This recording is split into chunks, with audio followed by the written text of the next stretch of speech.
How would you describe the Gulf of Mexico? Paradise. Subtropical paradise. Paradise. No, Grand Isle was paradise. It's a sportsman's paradise. Diverse, abundant. Strong. Resilient. Bountiful. Beautiful. Magnificent. Perfection. Home.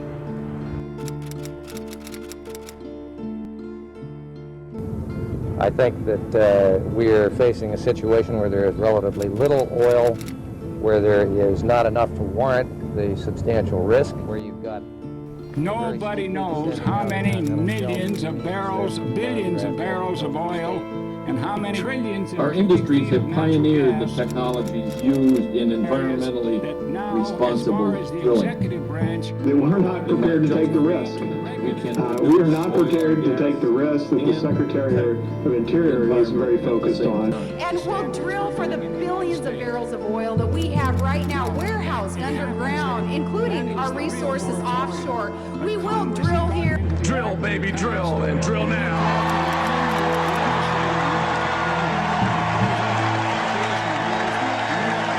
So today we're announcing the expansion of offshore oil and gas exploration, but in ways that balance the need to harness. Drill, baby, drill. Drill, baby, drill.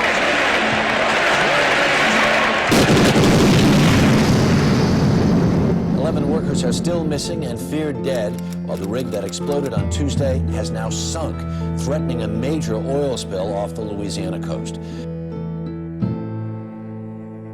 We are at the beginning of the end, but there are still a lot of uncertainties. On the morning of April 20th, 2010, there was a disaster aboard the Deepwater Horizon drilling rig, which killed 11 people and leaked massive amounts of oil into the Gulf of Mexico. The Gulf, which is the lifeblood for so many hard-working Americans, had become severely damaged and polluted. What caused this tragedy? Who was ultimately responsible?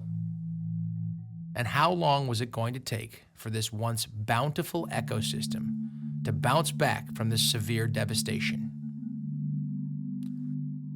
To find the answers to these difficult questions, we will need to begin this investigation by taking a closer look into BP's history.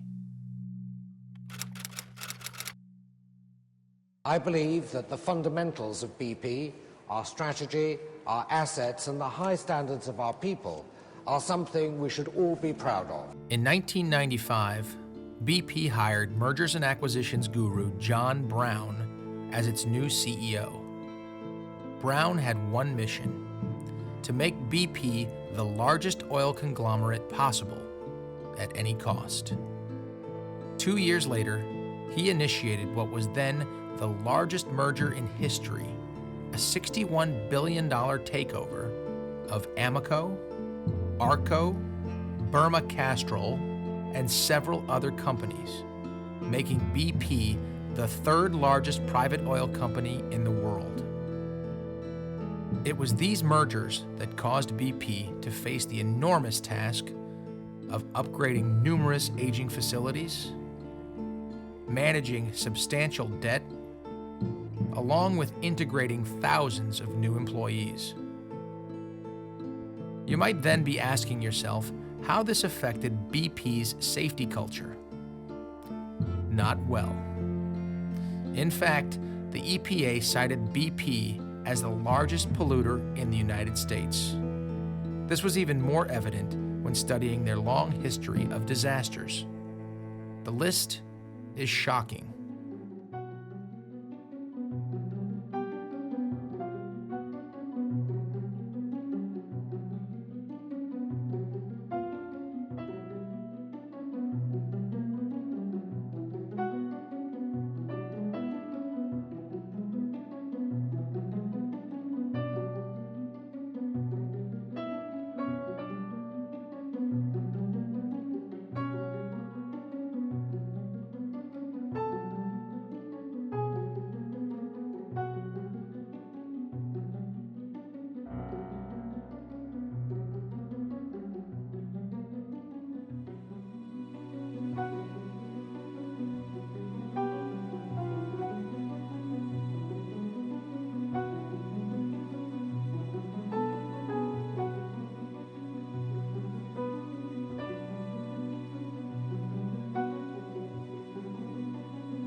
since you took over as CEO of BP, that safe, reliable operations are #1 priority, correct?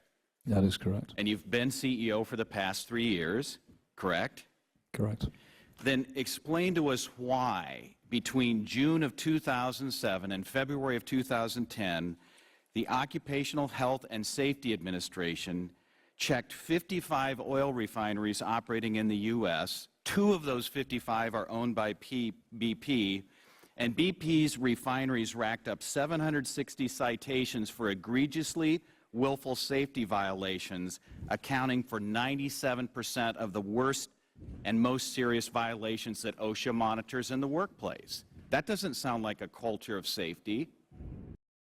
In summary, in the United States alone, from 1990 to 2010, BP was responsible for 8,000 spills, 217 injuries, and the deaths of 38 of its own employees.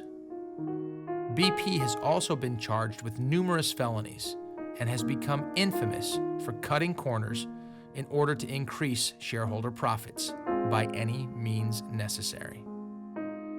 After learning of all BP's willful safety violations, deaths, injuries, environmental disasters, and felony charges, it was astonishing to learn of the billions in U.S. government contracts they were still receiving. Why was the United States government continuing to fund this blatantly egregious behavior?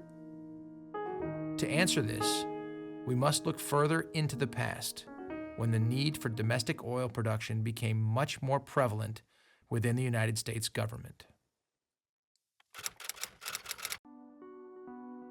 Good evening. The Middle East war produced developments all over the world today. The oil-producing countries of the Arab world decided to use their oil as a political weapon. They will reduce oil production by 5% a month until the Israelis withdraw from occupied territories. If the Arab countries keep that pledge, it would reduce their production by almost 50% in 1 year. As a result of U.S. support of Israel in the Yom Kippur War, in 1973, OPEC announced that it would cut production and place an embargo on the export of crude to Western countries. This caused a global spike in oil prices, unlike anything the world had ever seen. After the embargo, consumers were forced to wait in long lines at the pump. Station owners set limits on the amount customers could buy and frequently ran out of gas, regardless of the fact that America imported less than 50% of its oil from Arab nations. During this time, oil prices increased 330%. Big Oil used the embargo as political motivation to open new lands for domestic drilling. However, this increase in domestic production would not bring any real relief at the pumps, as the oil companies decided to keep crude prices high to maximize profits. This had a devastating impact on economies across the globe. The U.S. responded by creating a new energy policy and began to look into alternative energy solutions. But sadly, by the end of the 1970s, the lessons of the oil embargo were all but forgotten, and Americans had reverted back to their previous consumption habits. Ultimately, the embargo changed the way the United States viewed its dependence on foreign oil, forcing the nation to take a serious look into drilling in its own backyard. Reagan is our projected winner. Ronald Wilson Reagan of California, a sports announcer, a film actor, a governor of California, is our projected winner. Ronald Reagan was elected president in 1981. He made the initial push to open domestic drilling, allowing free markets to reign and trusting that big industry would act morally. Under Reagan, the Federal Trade Commission took on a new, dismissive approach toward corporate mergers. This environment fostered the biggest takeovers in corporate history: Exxon and Mobil, Chevron and Texaco, Conoco and Phillips, and BP with Amoco and then Arco. creating the largest corporations in the history of the world. The mergers allowed big oil to resurface as a major owner of oil and allowed them to exercise their control over prices through the futures market, replacing OPEC as the principal determinant of the price of crude. Ronald Reagan made promises that we're going to deregulate everything, we're going to get government out of your life entirely, and that private industry is going to do a better job, and we're all going to be happy with private industry. Private industry is going to be able to deliver the mail better, they're going to be able to give you health care, they're going to be able to take your children, they're going to be able to take your prisons, they're going to take care of everything for you. It was the biggest lie that has ever been told to the American public. I am suggesting that there are literally thousands of unnecessary regulations that invade every facet of business and indeed very much of our personal lives, that are unnecessary, that government can do without, that have added $130 billion to the cost of production in this country, and that are contributing their part to inflation. And I would like to see us a little more free, as we once were. We have only leased out and begun to explore 2% of our outer continental shelf for oil. Probably 70% of the potential oil in the United States is probably hidden in those lands, and no one is allowed to even go and explore to find out if it is there. Big Oil also began taking drilling operations into deeper waters, where their exploits became much more risky. The government downplayed this risk, and the American public had been convinced they could rely on the oil industry to do what was best for the environment and our way of life. Reagan would pass the torch to his number two, and finally the oil industry had one of their own in office. 2 months later, an oil tanker smashed into a reef near Valdez, Alaska today, causing the worst oil spill since the Alaska pipeline opened 12 years ago. It is interesting to note that BP owned Alisha, the company in charge of the Exxon Valdez cleanup. By studying the fallout from the Exxon Valdez spill and the following cleanup process, we can get an accurate idea of what lies ahead for the Gulf ecosystem and its residents. We felt that by mentioning Alisha, people would look into it and discover, oh yes, it was dominated by BP.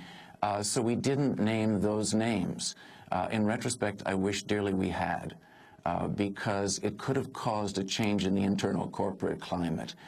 Transparency, public attention makes a huge difference. And in the Exxon Valdez case, the attention was diverted almost entirely on a captain who had had a few drinks. Another thing we believed was there'll only be short-term harm in the ecosystem. And, you know, we actually questioned the scientists on that, and it turned out that that was based on a 1970s science that had been done for the Clean Air Act and Clean Water Act. And the scientists didn't have any reason not to believe it.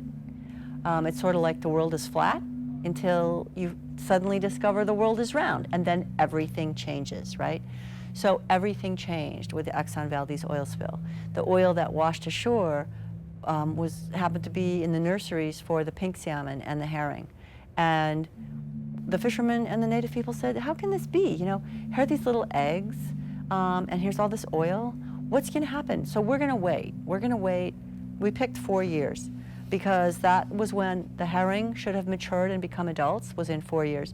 And it's when the pink salmon, the ones that survived, their offspring should have come back as adults. And one of our questions was, what's going to happen to those little baby fish? Are they going to be able to reproduce normally?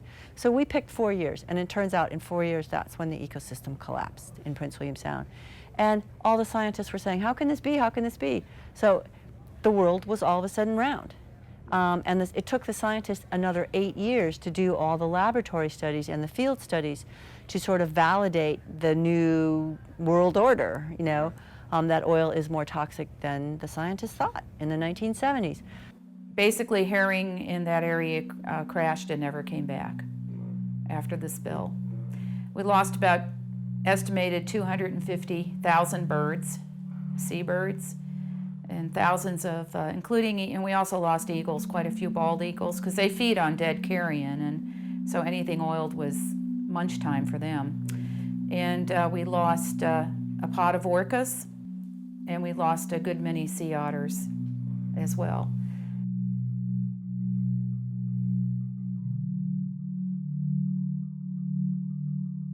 One group had brain dysfunction, and they had short-term memory loss, and they couldn't concentrate, and they felt like they were in a fog all the time, you know.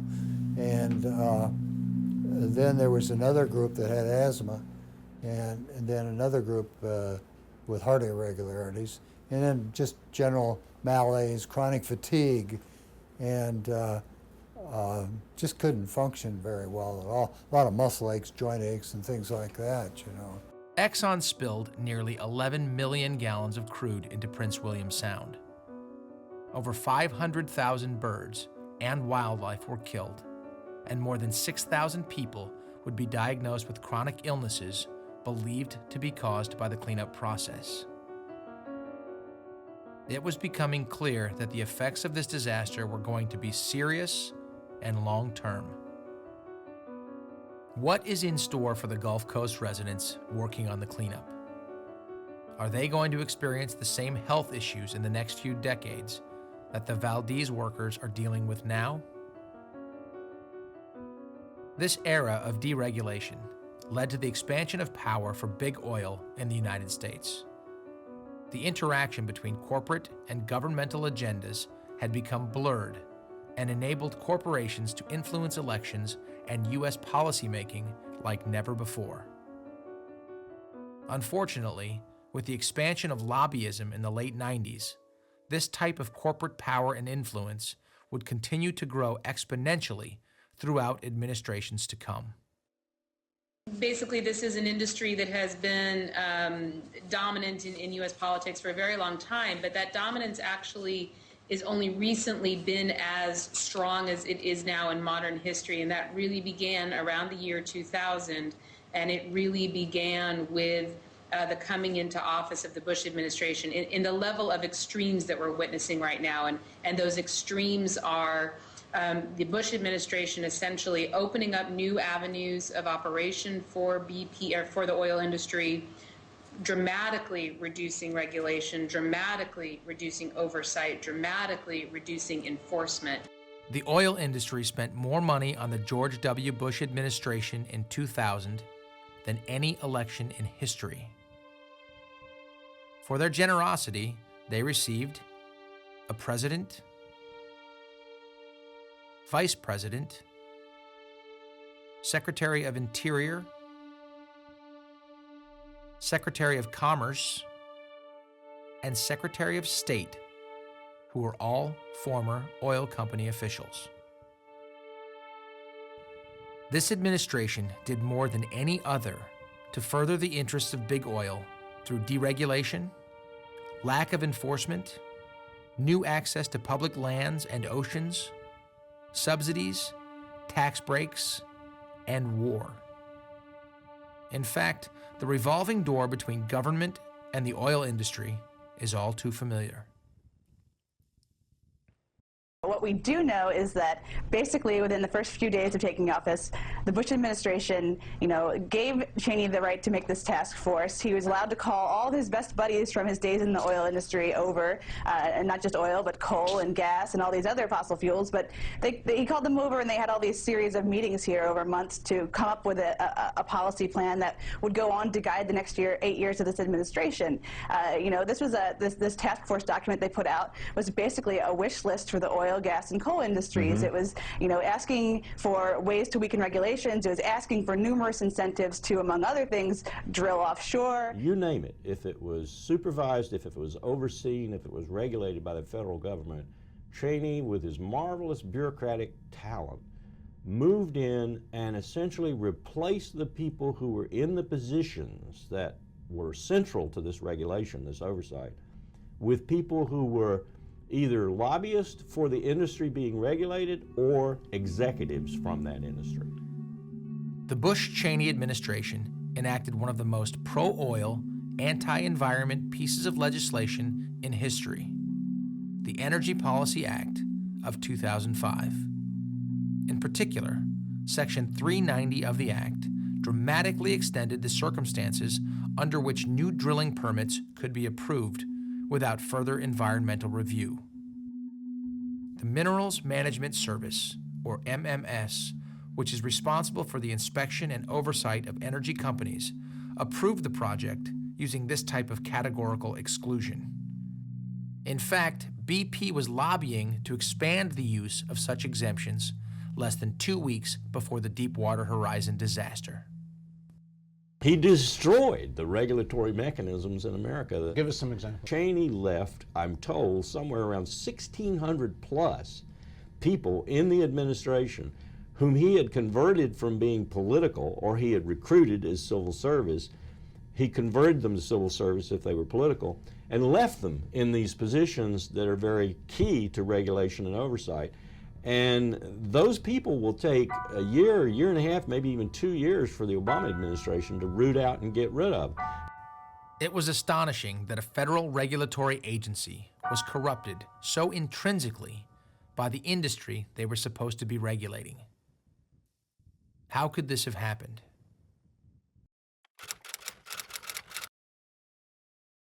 In 1982, Congress passed the Federal Oil and Gas Royalty Management Act, which mandates the protection of the environment and conservation of federal lands in the course of developing oil and gas facilities.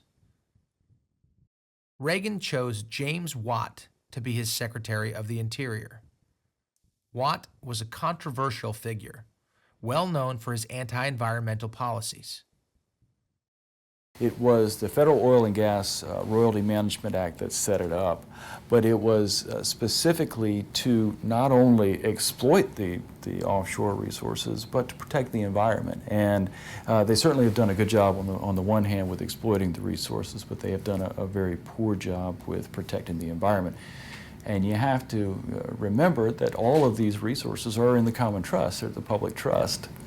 In spite of the fact that you read it repeatedly over and over. The facts are not one lease or well was drilled in a park or wilderness area during my predecessor's time or my time or in the successor's time, because it's just not desirable or legal. Did anybody go in sideways? You know, they were doing that, weren't they? Start from the outside and go in underneath. Boy, you were sneaky to watch these. In New Mexico, we did one well and we slant drilled.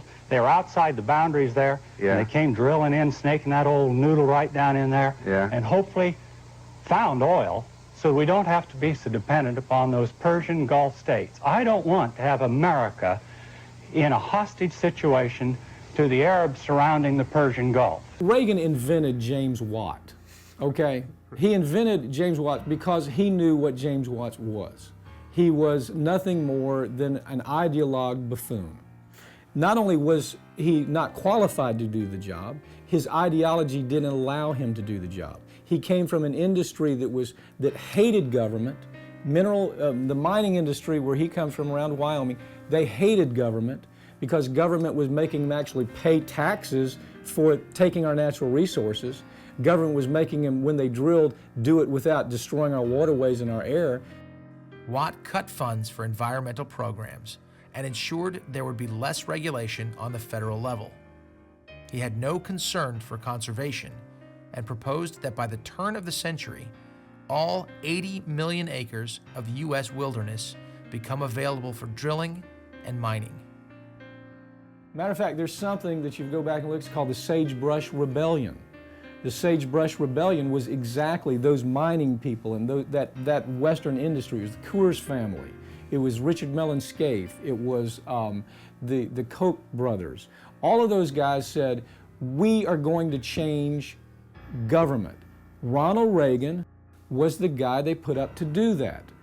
Ronald Reagan was a man who had no history of accomplishing anything, really. They put him in office as governor of California. This is a guy who sold borax soap on for General Electric television. I mean, what was it? I forget the name of the show, but he had some Western cowboy show, and he sold borax soap. So they take this guy, he has a great face, he talks well, and we're going to put him in government. And so they put him in government, but he's their boy, you understand. Ronald Reagan is corporate America's boy. And so as corporate America's boy, they ask him to deliver something. Take government off our back. How do they do that? They create new agencies. One of them was mineral management. Mineral management was created by Reagan for ideologue dimwits like James Watt. So James Watt then does exactly what we'd expect. He hires people just like him. From the top to bottom, they are dimwits, they're intellectual lightweights, and more importantly, they are people who are looking for jobs because they can't get jobs anywhere else. I mean, they're minimally qualified, and every time they're supposed to be regulating, what really they're doing is they're saying, you know, at the dinner table with this corporation they're supposed to be regulating, are you going to give me a job? And so the quid pro quo, the trade-off is, if you're going to give me a job, I'm going to let you do what the hell you want to do. James Watt created the Minerals Management Service to be responsible for the leasing of public lands for exploration and collection of oil and gas revenue for the government, as well as to ensure that companies were operating lawfully and protecting the safety of their workers and the environment. The Gulf would be the main site for deepwater exploration, becoming what environmentalists termed a national sacrifice area. Today, 99% of the nation's offshore oil production occurs in the Gulf. The MMS became a partner to the oil industry. Because they were so interconnected, their regulatory authority disintegrated. MMS officials ignored environmental reviews, were lenient in pursuing companies over equipment failures, and abandoned proposals that would have improved safety. The resulting imbalance of authority led to a culture conducive to corruption. There's a concept in government called regulatory capture, and that is that the regulating agency works so closely with the industry. They deal with each other every day, they start to know each other. Capture occurs when they when they become so comfortable that it is the industry that dictates to the regulatory agency what happens rather than the other way around. And a lot of people use the phrase that the regulatory agency is in bed with the industry, and they use it as a metaphor, but you can literally say that happened with Mineral Management Service and some of the oil and gas companies that they were supposed to be overseeing. The Inspector General for inspecting the Minerals Management Service in 2008 found just some really egregious, some R-rated violations of ethics, and I think the best quote that I heard was, well, if you're in bed with the people you're supposed to regulate, you can't be at arm's length, which is pretty much sums it up. Yeah, absolutely. The Office of the Inspector General gave us a glimpse into this culture through investigative reports that tell startling stories of the Minerals Management Service and its relationship with the oil industry. One investigation found Director Gregory W. Smith worked for an outside engineering firm and used his role in the MMS to connect them with industry clients. He often requested that subordinates provide him with cocaine, crystal meth, and engage in sexual activities. Another investigation revealed that MMS employees had accepted gifts from the oil and gas industry on numerous occasions. These are direct violations of government ethics standards, and one representative admitted that business was never conducted at such events. The investigations also found emails laden with sexual innuendos from industry representatives inviting MMS officials to parties. There was also evidence that employees took steps to keep their social contacts with the industry a secret. The investigation uncovered emails from MMS employees stating their attendance was to be, quote, kept quiet, and that they should RSVP in private. It was also proven that MMS employees frequently consumed alcohol, cocaine, and marijuana at these functions, as well as had sexual relations with oil industry representatives. The Minerals Management Service, MMS, Lake Charles District. We're all oil industry. The report saying oil industry officials would fill out safety inspection reports themselves in pencil, and MMS inspectors would then trace over them in pen before signing them. Then there was the inspector who showed up for work still high on crystal meth, and the other inspector who inspected 4 offshore rigs of a company he was at the time negotiating with for a job, which he got. The rigs, meanwhile, got no violations. And the other inspectors who got free lunches from big oils, and other meals, too, and gifts, and golfing, and shooting, and hunting trips, and tickets to the 2005 Peach Bowl. The bigger problem, perhaps not the gifts, but the suggestion they were unnecessary at a revolving door agency filled with childhood friends of employees of the oil industry. A ConocoPhillips employee emailing an MMS inspector, quote, "Ever get bribed? They try all the time. Ever take them? I accept, quote, gifts from certain people, but we have very strict ethics standards, as you could imagine. Certain people, the ConocoPhillips employee asks, meaning women? No, the MMS inspector writes, meaning good friends that I wouldn't write up anyway." MMS was asleep at the wheel, and that needs to be corrected. They were more of a lapdog as opposed to a watchdog. And the fact that BP's plans were approved when they talked about walruses and seals. We don't have any walruses and seals down here, so obviously either nobody read it or somebody read it and didn't even pay attention to it. And that, you know, it's probably worse if they read it and approved it. You can understand maybe not reading it. MMS adopted wholesale for its oil and gas drilling best practices proposals of the American Petroleum Institute. And then they made most of those best practices only suggestions. There's been virtually no enforcement. According to the MMS website, between 2000 and 2009, civil penalties averaged less than $130 per well per year on our outer continental shelf. And only 3 criminal referrals were made to the department since 1990 in the last 20 years.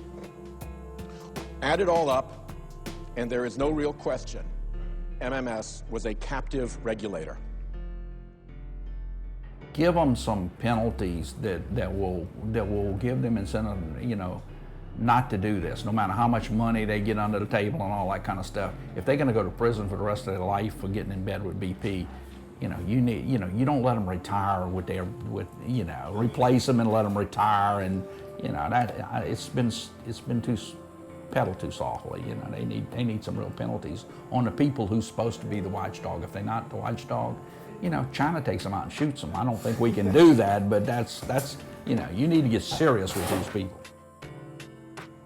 Finally, everything was becoming clear.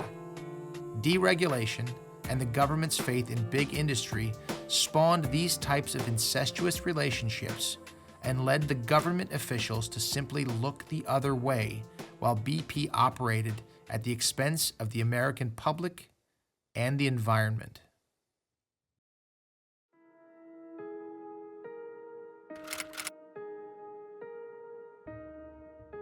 Although the MMS requires some companies to identify what they can do to reduce a project's environmental impact, the agency grants hundreds of waivers each year. It was these types of federal waivers that essentially gave BP complete control over its drilling projects. In fact, just before the Deepwater Horizon explosion, a senior director from BP America wrote to the council saying these exemptions would help the industry avoid unnecessary paperwork and time delays. Traveling further down the coast, more and more upset residents, government officials, and specialists wanted to speak out, such as Billy Nungesser, president of Plaquemines Parish. He is a staunch political force in Louisiana's state government who had firsthand experience dealing with BP from the beginning of this disaster.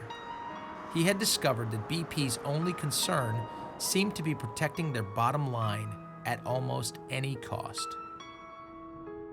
For 11 people who were on a drilling platform when it exploded, sending up a wall of fire. The explosion sent 6 people to USA Medical Center. One of them was sent to the hospital's burn unit. This rig is more than 50 miles southeast of Venice, off Louisiana's tip. I stood in Venice and listened to the radio transmission as they pulled people out the water, and they kept those men on the back of that boat for 24 hours. That's when you knew something was wrong with this company. It was being run by a bunch of lawyers. Why they didn't bring those people into Venice? I was standing by with our ambulances waiting to care for them. They kept them on a boat for 24 hours. That in itself is criminal. And it started from there and it went downhill. And we read that oil workers from the rig were held in seclusion on the open water for up to 2 days after the April 20 explosion, while attorneys attempted to convince them to sign legal documents stating that they were unharmed by the incident.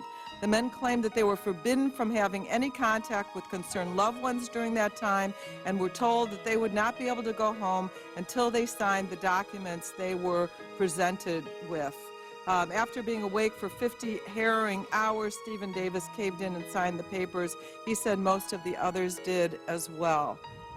Do you think this is an appropriate way to treat people that experience that? Imagine what it would have been like to be in that situation. So you eventually made it in the lifeboat to a supply ship and then back to shore to a hotel, which is where you were asked by Transocean to sign this waiver that I have in my hand here, which says you were asked, I was not a witness to the incident requiring the evacuation and have had no firsthand or personal knowledge regarding the incident. You put your signature to that. You were also asked if you were injured, and you said, I was not injured as a result of the incident or the evacuation. Why did they say to you that they wanted you to sign these? They told me and my wife were actually about to leave the hotel to come home. They caught me right before I went out of the door. They told me it was just a statement saying that I was off tower, that I wasn't working, I didn't see what happened leading up to the incident. And, you know, me and my wife were just trying to get home to see the rest of our family, and they said just, you know, sign here, initial here, sign this. Tragedy of the 11 people out there, many of these people came from our communities, and so there was really a human tragedy there that probably wasn't felt as much in other parts of the country, but it was very much felt here. People knew these people and grieved with the families. And initially, the well is considered pretty far offshore. It was thought that, you know, we thought, well, they'll get it under control. You know, they had the blowout preventer on there, and so we you know, our hopes were raised every day and then dashed and raised and dashed, and I don't know how many times that happened. For 4 days, the spill was thought to have been contained. All the while, crude oil was pumping into the Gulf. 42,000 gallons a day are gushing out, but should the well itself open, 100 times more crude could spew into the water. It could take vastly longer to contain than previously thought. My initial reaction was I felt terrible for the families of the people who lost their lives on the rig, and I thought nothing of the fact that, well, they might not be able to plug this thing. I figured it'd be like any other disaster or any other accident in that type of industry. Well, a week and a half, 2 weeks go by, and they plug it up and boom it off around the rig, and that's the end of it. The funerals go on for the lost lives of the workers, but I don't think anybody had any idea what that was going to lead to. And I was kind of one of the ones, I stayed real positive. Once everybody started to kind of realize just how bad this could possibly be, I try to stay positive. That's the only way that I can deal with things. And I was thinking, oh, well, you know, maybe it's a naturally occurring product, so maybe it won't be that toxic on the environment. Maybe there's not near as much as they're saying that's leaking, and there's only so much that you can tell yourself, and you go out there and see that stuff every day, and you're just thinking, God, you know, we go out there and our boat looks like we've been in a battlefield. Stuff, you know, all over the place, nasty shovels and oil all over the boat. And after a day of doing that, you just saying to yourself, this Gulf that basically my way of life could possibly be over for a long time. And that was the hardest pill for me to swallow. And I had a hard time after seeing how bad it really was staying positive. There are many checks before you get to activating the blowout preventer. That is the ultimate fail-safe mechanism, and for whatever reason, and we don't understand that yet, but we clearly will as a consequence of both our investigation and federal investigations, it failed to operate. In November of last year, Transocean pulled out the blowout preventer from the ocean floor because its shear rams weren't working. The lower annular would not close, and the upper annular had been stripped through during a well control event. This is an annular blowout preventer. It's actually a 20-inch bore. The ones used on the Horizon were higher pressure and 18 3/4-inch bore, but there would have been two roughly this size in the blowout preventer stack, and these are primarily the main devices used to actually seal off the well bore, either to prevent a kick or during testing. And they basically have a rubber elastomer that can expand and contract with hydraulic pressure to seal off the well bore. We know that BP was aware of this because Transocean, and again, it's document number 12 there in our binder, reflect conference calls with BP about the problems with this blowout preventer. Just before he lands, he realizes he has not engaged his landing gear. So he puts the landing gear, and the landing gear doesn't get down in time and the plane crashes. So we have an investigation on how do we get better landing gears. And to me, that's what we have here. We're looking at the wrong thing. We're spending too much time looking at the blowout preventers. The blowout preventers are the landing gear. And what we should be focusing on is the procedures that were done. As you can see, your engineers said that if you used a long string of casing, quote, it is unlikely to be a successful cement job. You would be unable to fulfill MMS regulations, and there would be an open annulus to the wellhead. And I have that on the screen. Now, those are serious risks. A failed cement job, a violation of MMS safety regulations, an open pathway for gas to travel to the top of the well. The same document says that if you use the liner and tieback approach, which is what ExxonMobil and other companies said you should have used, you would have avoided or lessened these risks. Yet BP apparently overruled the warnings of its own engineers and chose the more dangerous option. How can you explain that decision by BP? Why were the safety recommendations of your own engineers ignored? I wasn't involved in any of the decision making. To have a blowout, you have to have a sequential type of errors. And what the first thing was is that they ran this long string of pipe in there. Number two was the installation of the pipe, and the procedures they used were wrong. From what I understand, they were in a hurry and they did not wait for additional centralizers to get there. So the expert said you need 21. Then, and if we can put up the first slide, a BP employee essentially wrote to that expert and said, well, we've only got 6, and we don't have time to deal with this problem. Now, time to British Petroleum was money. This rig was 45 days late. It cost you $500,000 a day, and people's obvious attention were about time, which meant money. So what happened then? Well, another British Petroleum person sent a memo saying, we really need to follow the model here. He kicked it up to Mr. Guide. If we could have the second slide, Mr. Guide came back and said, I don't like the fact this is going to take 10 hours to do. Even though another British Petroleum person had said, we're going to fly 15 things in, they can be here tomorrow morning.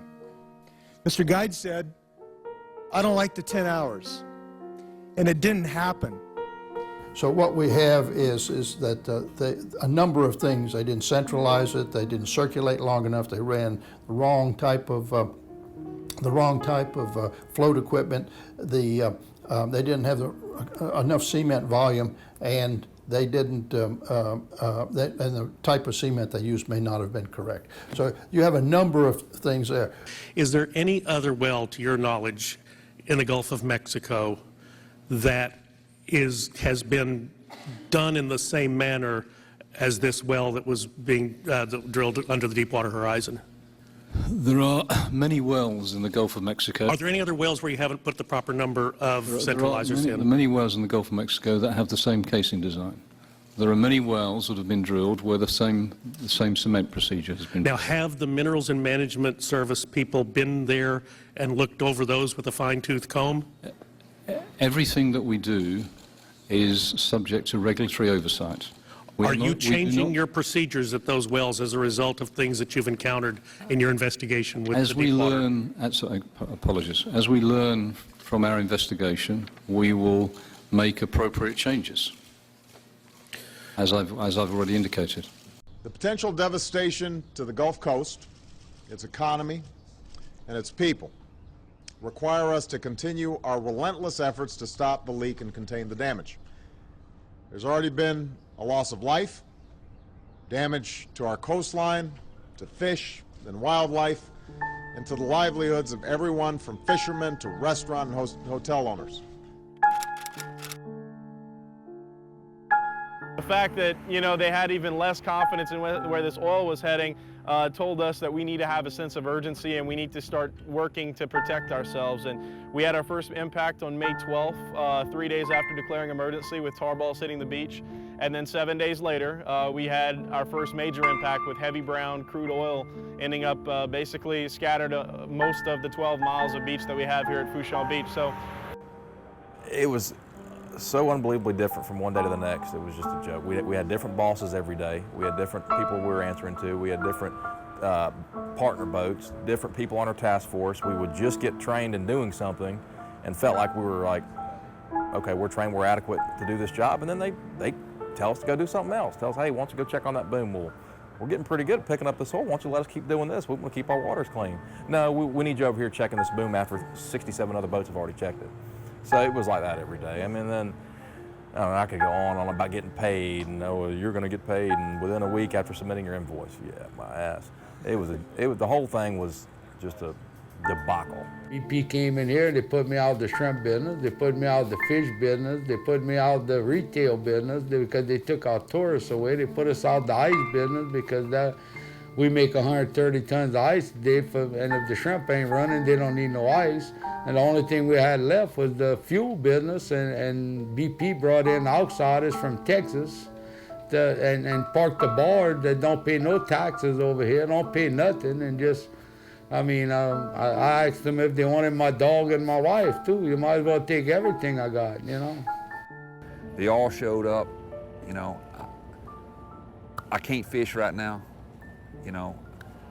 There's a saying that I do what I do best, and that's fish, Do what you do best and pray for the rest. A good friend of mine told me that years ago, and it's kind of stuck in my head, and it's what I do. I am a charter fisherman. This is what you call, not a disaster, this is I don't know what you want to call it, but this is the worst that it could ever happen. And it's not just us.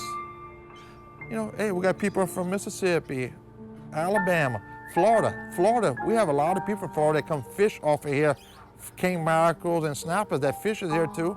Mississippi comes over here to shrimp. So it's not just Louisiana that's going to be affected. We have people from Texas come here just to work these areas. So it's everybody that's going to be affected with this oil spill. Everybody. Oil spill hit at the absolute worst time for our community.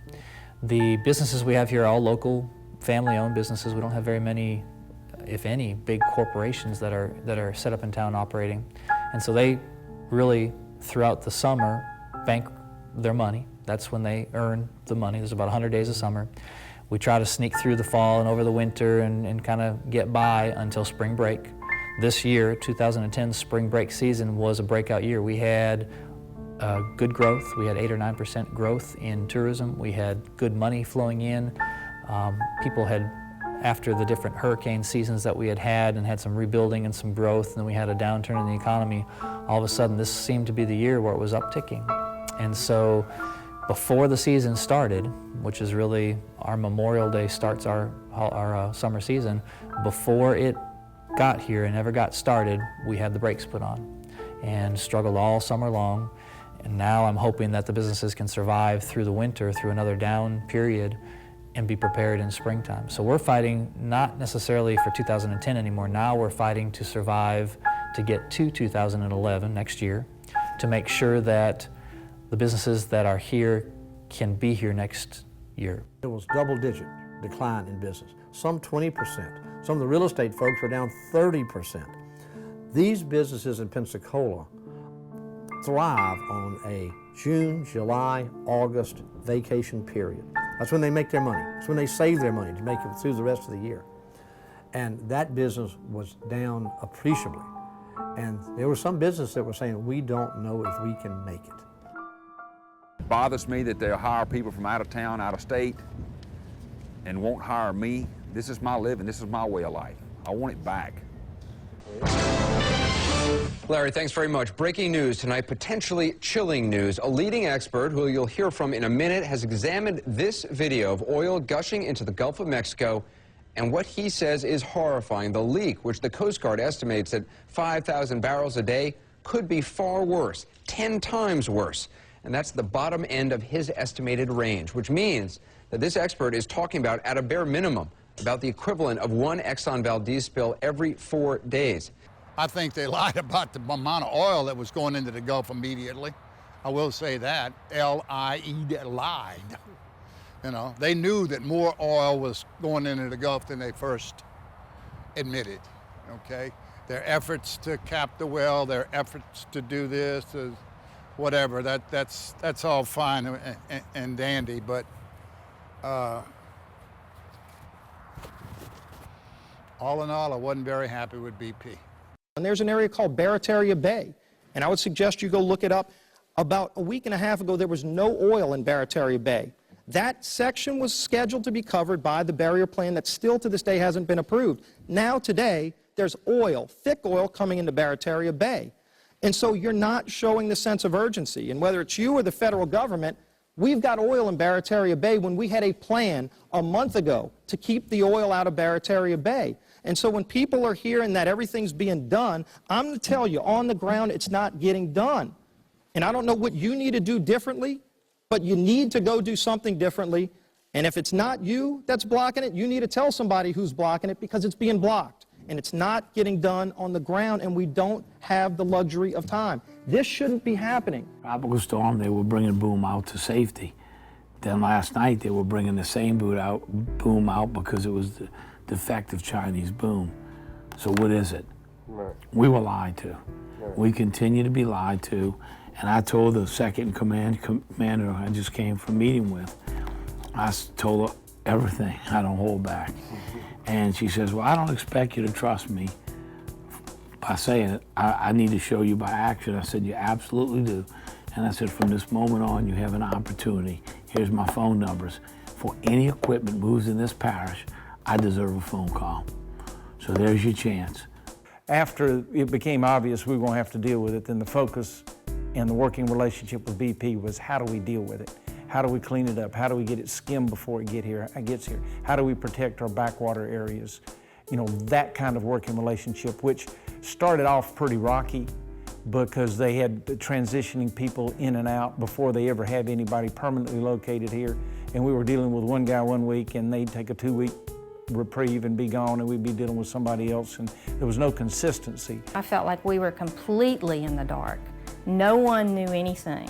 Scientists didn't know anything. You couldn't get any information out of anyone that you thought should know something. I mean, I worked at Hopedale when they were just setting up the volunteer system, and no one there knew anything that was going on. I mean, you'd walk to the Fish and Wildlife trailer and they didn't know what was going on, and you know, it just really was blank. It was a blank.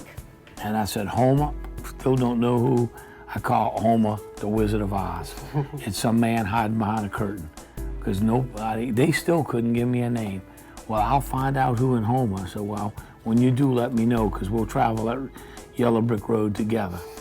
Because I can't, but for the life of me, to see how a town of Homer can make so many decisions without having a name behind it. Communications were not what they should be. I think everybody would agree to that. The Unified Command, of course, was over in Mobile. And what our premise was, that we in Pensacola knew our beaches, we knew our bays, we knew our bayous, we knew how to take care of them. Let us have more control. But all the control, all the requests had to go through that particular chain of command. And it took a long time, and it was very, very frustrating because, as I said before, we knew we had this horrible problem, but there were so many questions as to how to combat it. It was a huge unknown. BP out of the way would raise a question to replace them with what? Only BP, he said, has the equipment and expertise to plug a leak a mile below the surface. The government does not. And he said he's still confident BP, with aggressive pressure from the government, will get the job done. What that Al told me yesterday, I'm 51% in charge. Are you a little pregnant? Did you kiss your sister? I mean, what's 51% in charge? Either you're in charge. What kind of leader tells you, hey, look, we're going into war, but I'm 51. If you get shot, that's on the 49% that ain't in charge. You know, if we win this, I mean, how do you tell the troops, hey guys, let's go fight this war, I'm 51% in charge? It's a business deal. Now we are operating 6 remote-operated vehicles simultaneously around the blowout preventer, both monitoring the blowout preventer and trying to close in the flow of oil. Development Driller 3 is now on location, and we expect to start drilling the relief well within 48 hours. We've also a new technique identified yesterday afternoon, which is to try to deploy dispersants at the source, at the location subsea. Well, what they told us was the disbursements would break it up, make it sink to the bottom, and it wouldn't come ashore, that I was being paranoid. It wasn't going to come ashore, it was going to stay offshore. And 3 weeks and 4 days from that time, Paso Lutra got inundated with oil. And I went back out 5 days in a row. Then on the 7th day, I brought Anderson Cooper and the governor out there. And a week later, I brought Anderson Cooper back. Still nobody did anything. And then the 3rd week, still. It was almost a month that oil sat out there with birds diving in the oil. All the fish in that area died. There was no life in that marsh, and that marsh is dead. It'll wash away, and South Louisiana will start about a half-mile inland. That marsh will be gone next year. In the dictionary.com definition of disperse, 1, to drive or send off in various directions, to scatter, definition 2, to spread wildly, disseminate, to dispel, cause to vanish. So really what they're doing, if you get to the core of this, and keep me honest on this, but really what they're doing is making us not be able to see the disaster that is in our Gulf. They're not fixing anything. We just can't see it anymore.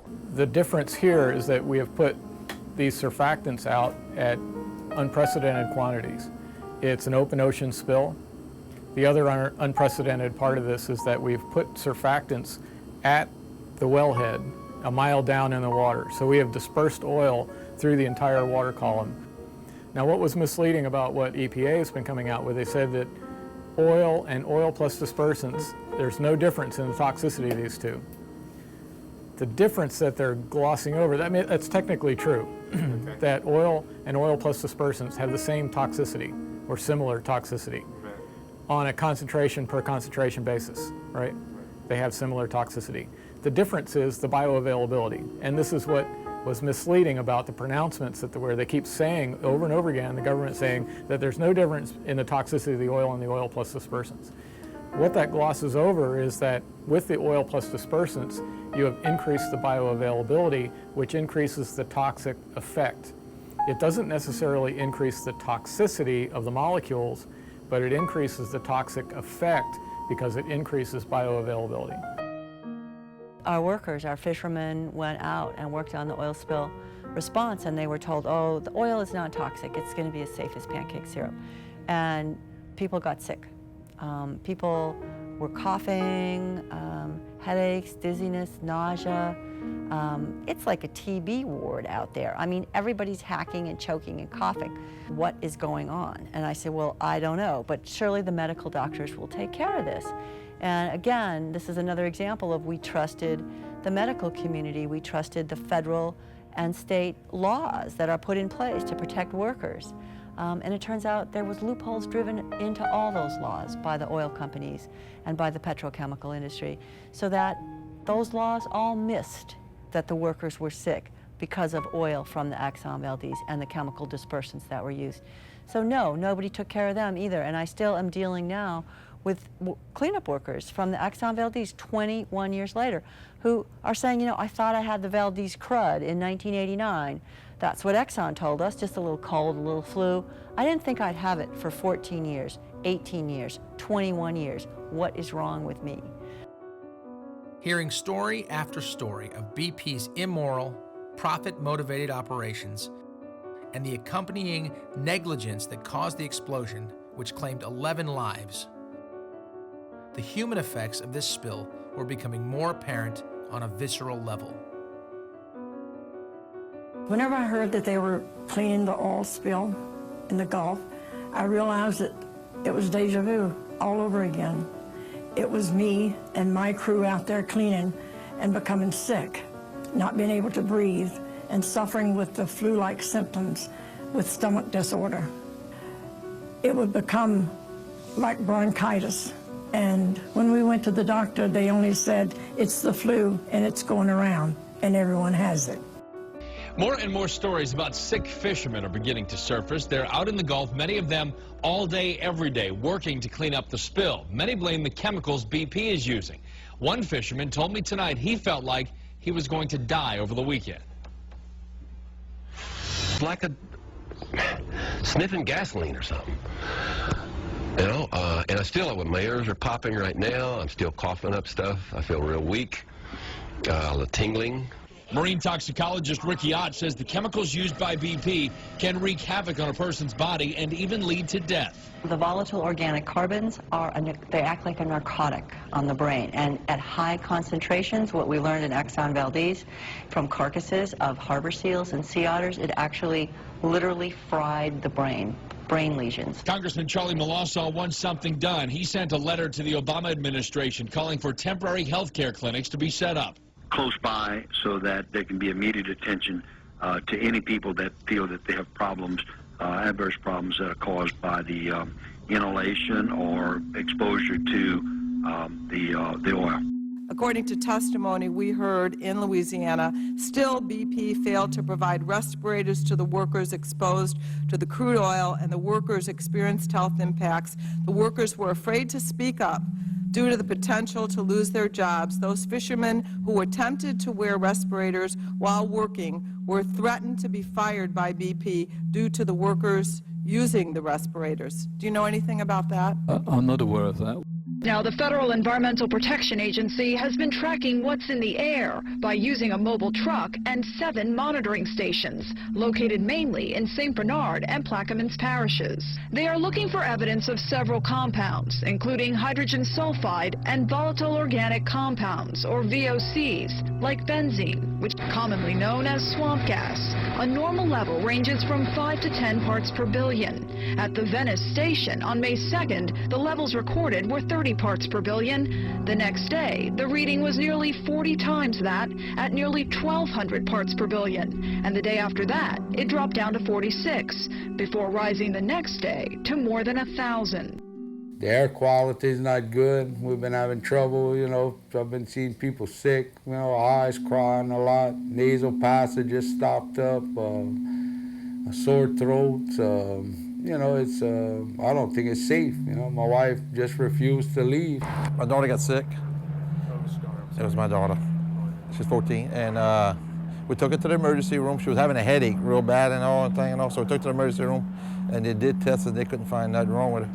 So, and doctor said follow up, and the doctor still has, so she still has. So we took her to another doctor, and they drew in blood, and they found chemicals in her urine and all, like different kind of chemicals. The president also came here as a salesman to convince vacationers to come on down.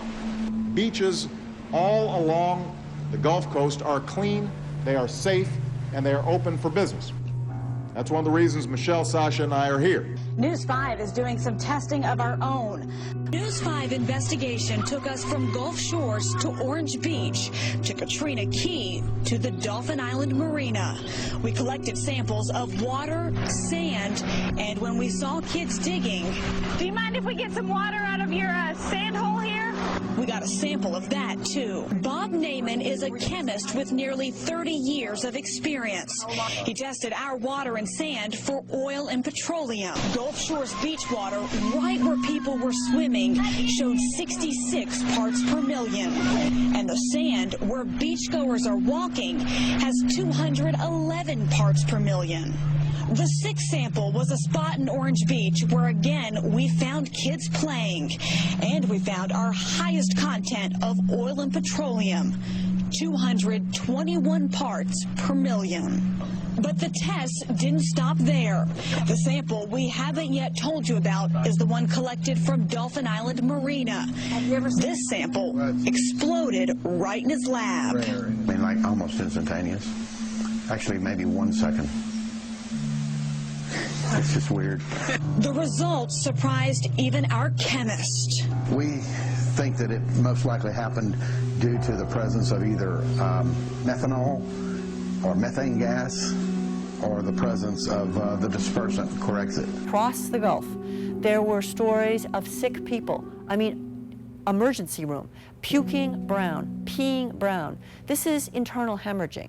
This is what the EPA whistleblower Hugh Kaufman was talking about. This is what the material safety data sheets talk about, internal hemorrhaging. I think that the use of dispersants is criminal. I mean, essentially, by allowing BP to use dispersants rather than forcing them to come and skim and remove the oil from the top of the Gulf surface, we have legally allowed them to use the Gulf, our Gulf, as their disposal unit for oil. I mean, dispersants don't make the oil go away. They simply make it smaller, they make it dissolve into the water, they make it break down to where it's true, to where oil-eating microbes can break it down at a faster rate, absolutely true.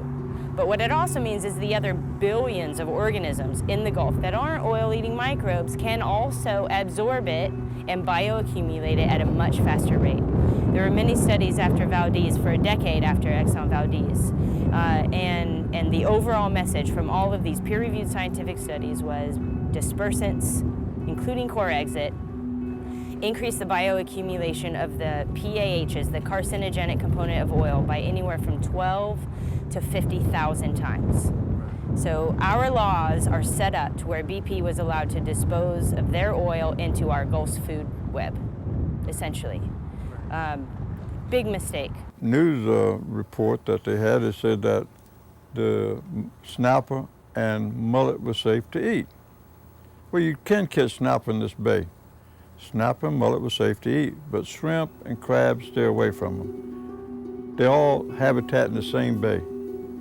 Nowhere else, they're in this bay. I mean, you know, if you want to say, well, how can snapper and mullet be safe and shrimp and crabs that side by side, I mean literally side by side, they're not safe.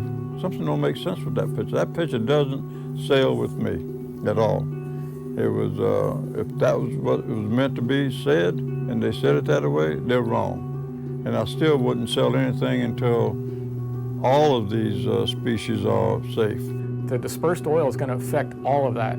It's going to affect the eggs, the larvae, the food, everything in the plankton is going to be impacted. And so that area that's been affected is it's, you know, you probably shouldn't go as far as say sterilized, but I mean, the impact is huge. My livelihood, the money that I live off of comes from selling fish and stuff. Yeah, I want it to be open, but would I personally eat anything that I catch? I certainly have my doubts. I would be a little bit apprehensive. We expect to see a substantial reduction in the overall amount of dispersant used, primarily because they shouldn't need to be spraying it if they're able to disperse it earlier. If we start to see dispersant chemicals in that water or anywhere in the water column, then we're going to recommend strongly to the on-scene coordinator that we stop. It was everywhere. It was obviously certain days would be worse than others depending on how strong of a south wind we had or what the current was doing, but as I've said before, it was weird how being a fisherman and knowing the Gulf like I feel I know it, knowing what direction and how fast the currents moving and what the wind's doing. I mean, there was absolutely no rhyme or reason to being in the stuff for 2 weeks straight everywhere and knowing that there was a bunch of it to the east of us when we've got a current out of the east, and it should be just right over here the next day and it's gone. Just little white bubbles. And we heard rumors, and I can't confirm it, but I mean, there's no doubt they were sinking the stuff. They're spraying it with airplanes at night. I've got some friends, I'm not going to mention their names, but they worked offshore, stayed offshore for several days at a time, and they would tell them between 12 and 4, stay in your cabins because we're going to bomb it. We're going to spray it. From my understanding, that was not legal. That was not authorized by the government for them to do that. They did it anyway. Out of sight, out of mind has been their policy, and they lived up to that part of it. The BP lied from day one, and they're still lying to people, so what's the difference, We asked them to quit spraying that disperser, because that's a killer, but they want to keep on hiding. They keep on spraying, they want to hide that oil under the ground, under the water where nobody can see it, which is wrong. Let the son of a bitch come to the top of the water and let them skim it.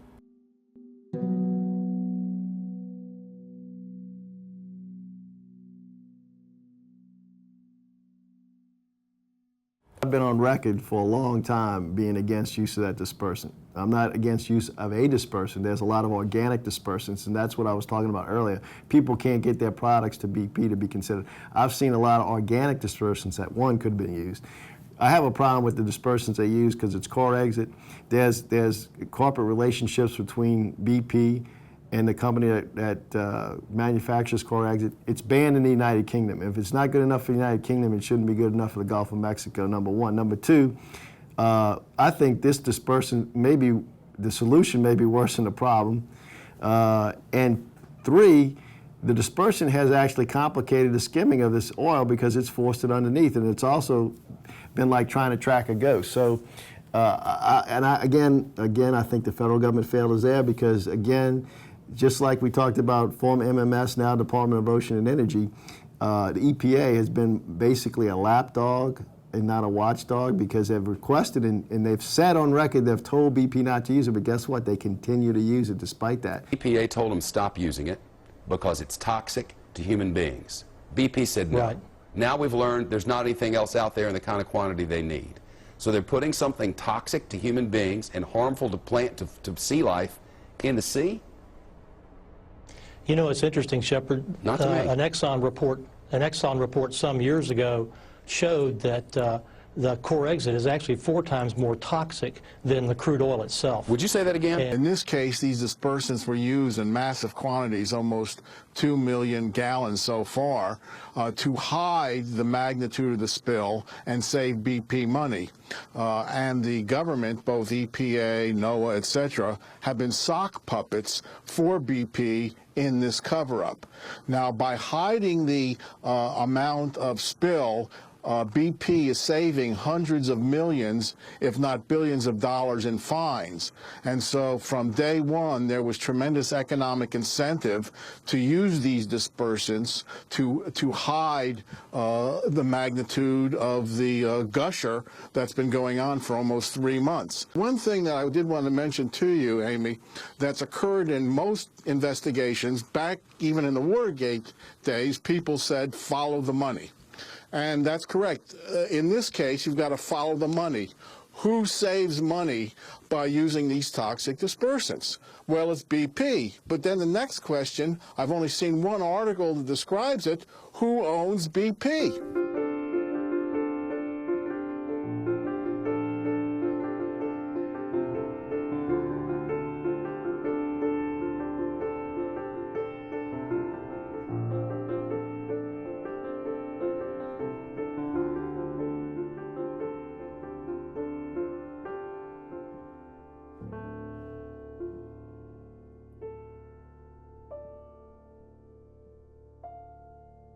When you look and see who owns BP, you find that it's the majority ownership, 1 billion shares, is a company called BlackRock. Vanity Fair just did recently an article about Mr. Fink and his connections with Mr. Geithner, Mr. Summers, and others in the administration. So I think what's needed, we now know that there's a cover-up. It was becoming obvious that Americans could no longer blindly trust their watchdog agencies. Today, the federal government is releasing a new scientific analysis that addresses the question, where did the oil go?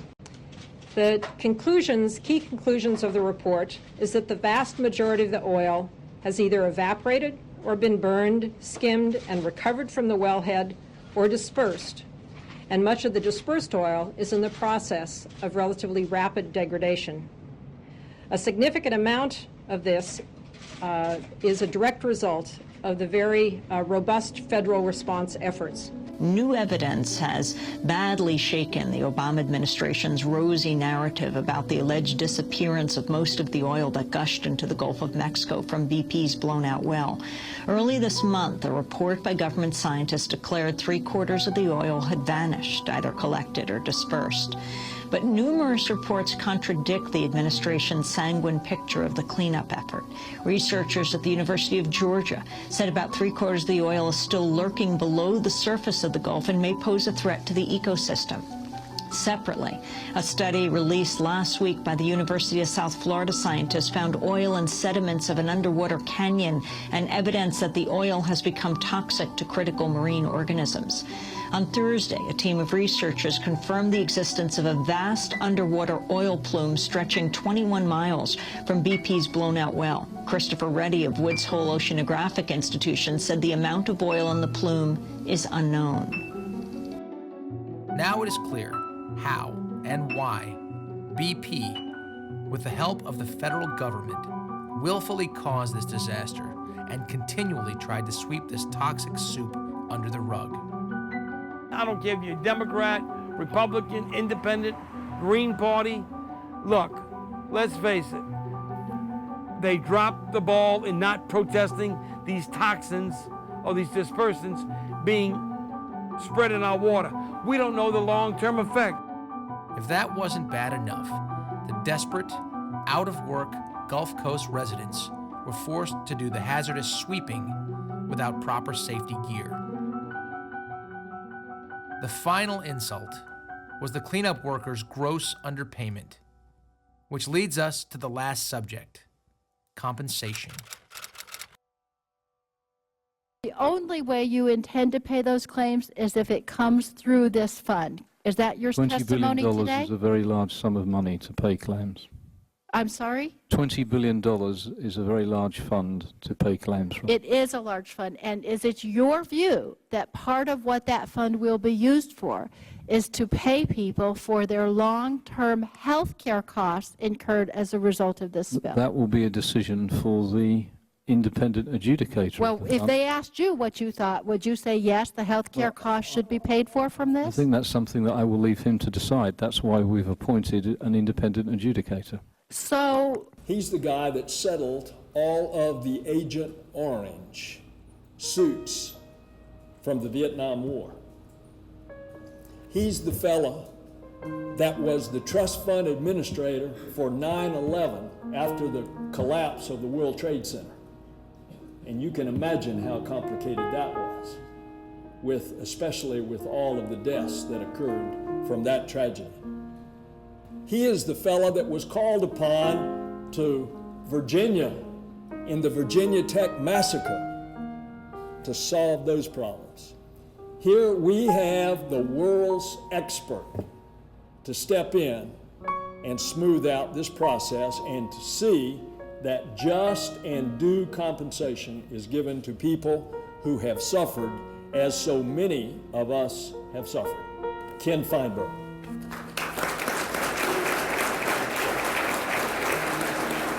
I want to thank Senator Nelson. I'm here because Senator Nelson said be here.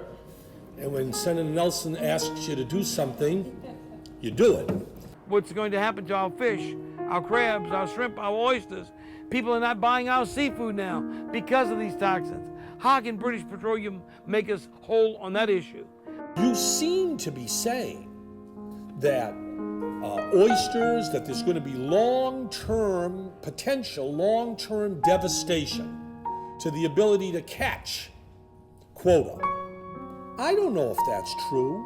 Do you know if that's true? There may be no long-term impact. Senator Nelson mentions my credibility doing these other projects. my credibility will last a very, very short time. If the money doesn't get delivered here to eligible claimants, beginning when I take over with the Gulf Coast Claims Facility on August 23rd, less than 2 weeks away.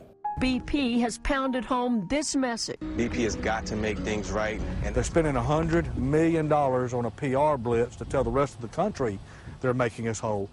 Guys, it's not true. It's not true.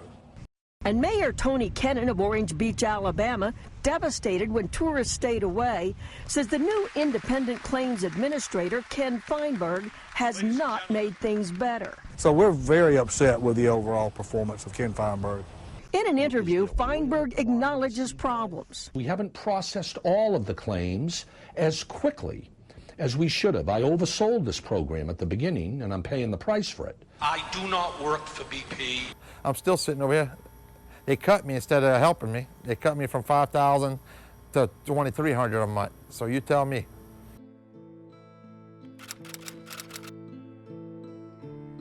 What's happened with, and it's not just the BP scenario, it happens across the board. In America, we have this, because we value capitalism so much.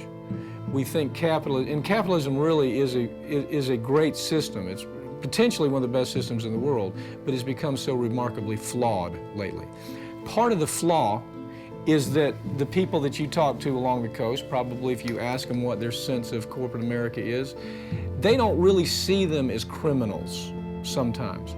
Now, if we dress them up in an Armani suit, and we put $500 shoes on them, and we put Rolex watches on their hands, and we put them in a silk tie, all of a sudden, they may be completely a psychopath, but in their heart, they're still a criminal. We look at them differently than we do the kid who has 3 ounces of pot in a bag that we throw into prison for 2 years.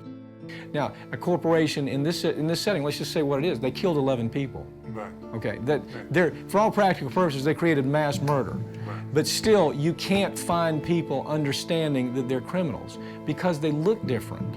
They're from Wall Street. They have a British accent. They're dressed up in an Armani suit. They have nice looking shoes. They talk intelligently. They have dinner with politicians. They know celebrities. And our culture doesn't allow us to understand that they're really just criminals.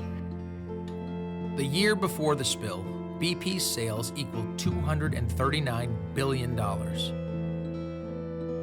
BP's total fines and settlements were a meager 0.3% of this.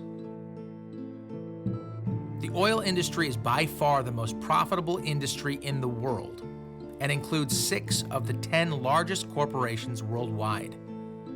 This industry is now experiencing a level of power comparable only to the era of Standard Oil. We are currently standing at the crossroads. The choices we make in the next 5 years will impact our future generations like never before. Much of the technology and expertise are readily available. It's a matter of choice. When anybody could convince 13% of idiots to go vote for you, you can win. You know, that's the most disappointing part of the American public is that one of the few rights you got left is to go vote, and a lot of people just don't take the time and don't care. And look where we at, you know. We must summon the willpower to force government, corporations, and Wall Street to become responsible for their actions before we reach the point of no return. We just, the future is up for grabs, you might say. It really is up for grabs, and we got to do something about it. And the only people that are going to do something about it, you just mentioned, are the people that care.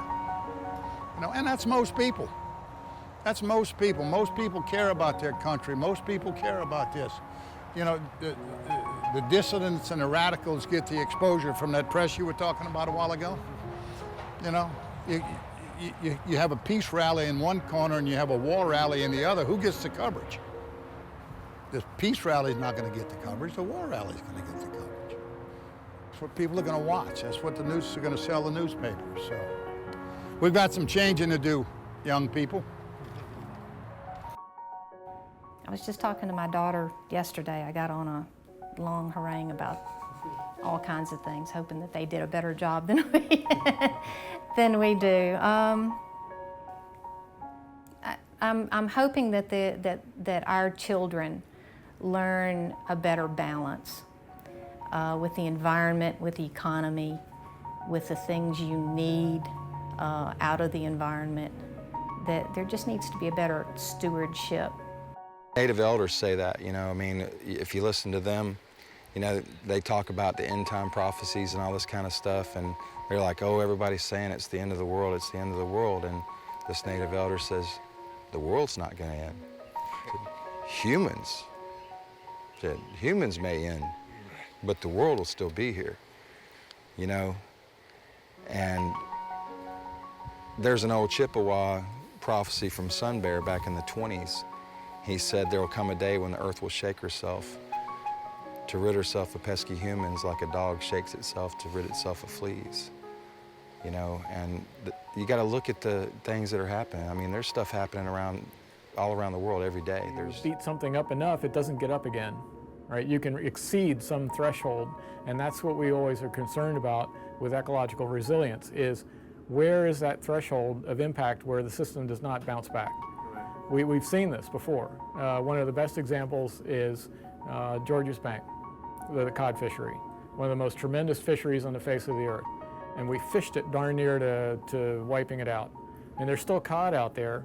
We've backed off the fishing pressure, but those populations aren't growing. All right? We've exceeded some resilience threshold. They're not responding. There's no resilience there in the cod populations. There's something that we've done by going too far, too much of an impact. Have we done that to the Gulf of Mexico, to even one part of it, or all of it, or, you know, have we exceeded thresholds for the Gulf of Mexico ecosystem? We won't know for years. It means that this generation that we pride ourselves in being such progressives, that we've changed so much stuff, the baby boomers. It means that everything we told them, they have to ignore. It means that all these promises we made about how right we were, we have to admit we were wrong. Did we change some great things? Sure. You know, I'd love to say we brought about civil rights to some degree. We did. We helped. I'd love to say that we gave women rights that they didn't have before today. Yeah, I'd like to say that. We had a positive social impact. But if you weigh the bad decisions we made along the way, if you weigh the consumerism that ate us up, if you weigh the culture that we built that is around celebrity, it's around ideas that don't really advance us as a culture, they entertain us. And we're able to say, we're able to say we've made some advances, I suppose, as a culture, entertaining ourselves, making ourselves comfortable, building our houses, making our car. We've done some good things, I suppose, but I have to tell my child to ignore most of the things I've done. Because if she doesn't ignore the things we've made as a baby boomer generation, it's in game time.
They can burn in hell, the way I feel about them right now. That's the way I feel about it. They can burn in hell what they're doing to me now. You know, hey, I'm fed up with it, you know. They can burn in hell.